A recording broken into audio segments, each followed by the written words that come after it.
Greetings, gods and goddesses. It's your god, brother Andre. I'm here to talk to you about being one with nature in the proper way we are supposed to communicate with ourselves and all around us.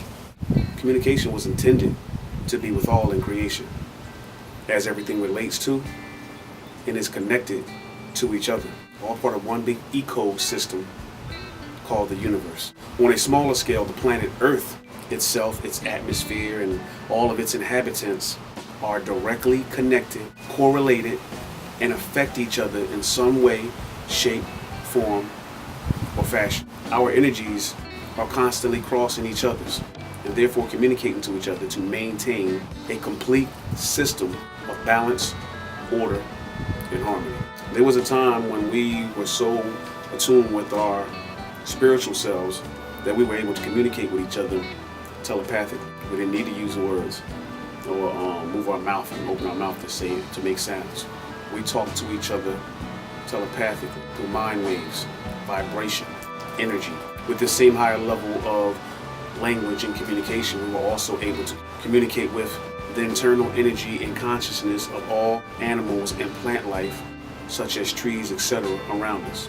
That's where you read the stories of the Native Americans who were able to talk to the spirit of the mountains, talk to the spirit of the wolf, the spirit of the volcanoes, the bear, the oceans, etc. We communicated with everything in existence. It's all an extension of us, and we are an extension of it.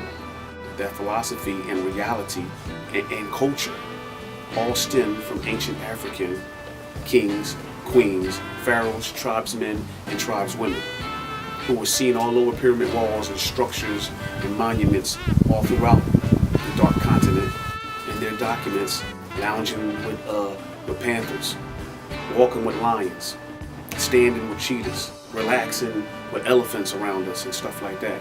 We were all one. We weren't separate. There's a certain vibe and frequency that everything in existence vibrates on, and it also communicates on this level and vibe or frequency with everything in existence as well. When we once communicated in this ancient form, it was called the tongue of the tones. So we spoke in the tongue of the tones. We were able to communicate with ourselves and with everything else in creation. So when you hear the stories of Tarzan, that story was inspired by us. They were never able to do that. They couldn't communicate with the animals and plant life. They weren't around a bunch of trees and stuff like that. They were in the Caucasus Mountains, climbing on rocks and out of rocks, caves, not no trees. There was no vegetation there. That's why they became meat eaters. So only Africans / attuned and highly melanated beings were able to do what the story of Tarzan suggests. And we were attuned when we practiced our culture. That's also where you get the story of Aquaman. Everybody know about Aquaman, the cartoon dude who communicated with the sea mammals and creatures and stuff like that. What our people forget is that we breathe air. We are made of the water, and our heartbeat is attuned with the pulse and natural rhythm of the earth.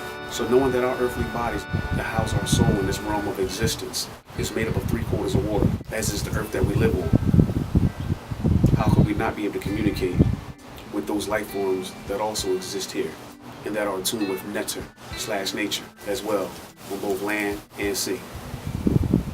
How could we not? We are born with a natural aura that communicates with everything in existence around us. We exist because of each other and are all part of the collective whole.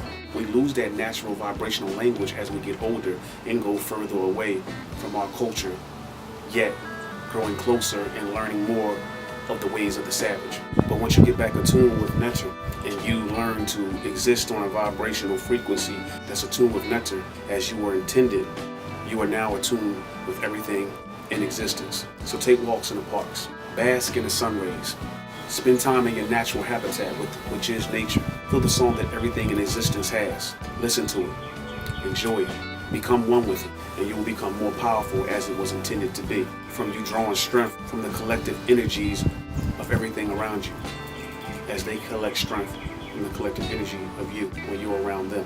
See, they know this, and they know that if you spend more time out in nature, getting those powerful cosmic rays from the sun, becoming attuned with all of the life and existence in nature, you will become more powerful again. That's why they keep you inside doors of your houses, getting artificial light. That's why they keep you working in factories inside, getting artificial light out of the natural sunlight, the cosmic rays. We're cosmic beings. We absorb those rays. We turn natural sunlight into energy. And the energy that we don't use right away, we turn that energy into stored energy. Only highly melanated beings can do that. But it is up to you to restore your balance with the universe. Reconnect and establish communications. Just something for you to think about. Keep rising. Wholeness, love, perfection, and power. And continuous elevation. It's your God brother Andre. Peace.